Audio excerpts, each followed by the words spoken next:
কেতিয়াবা মন যায় চহৰৰ যান্ত্ৰিকতাৰ পৰা দূৰত থাকি নিজৰ জীৱনৰ চব দুখ কষ্ট পাহৰি নিজকে অলপ অকলশৰীয়াকৈ সময় দিবলৈ। চব নিজৰ জীৱন যুদ্ধত লাগি আছে, নিজলৈ সময় নাই। আৰু আমি এইটো পাহৰি যাওঁ যে এই সময়খিনি যিখিনি আমি পাৰ কৰিছোঁ জীৱনত, এতিয়া জীৱন যুদ্ধত লাগি এই সময়খিনি আমি কেতিয়াও ঘূৰাই নাপাওঁ।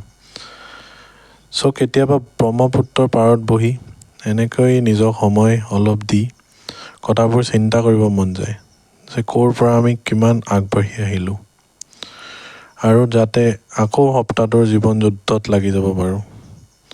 চব লাগি আছে নিজৰ জীৱন যুদ্ধত যুঁজিবলৈ।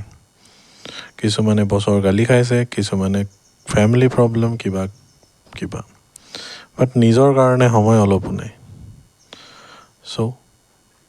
এক মুহূৰ্ত নিজকে ৰখাই ধ্যান ধৰি কেতিয়াবা ভাবিব যে আমি কোন দিশে গৈ আছোঁ। এই সময়খিনি যে আমি পাৰ কৰিছোঁ এইখিনি আকৌ ঘূৰাই পাম নে নাপাম। এয়াই আছিলে আজি দিনটো।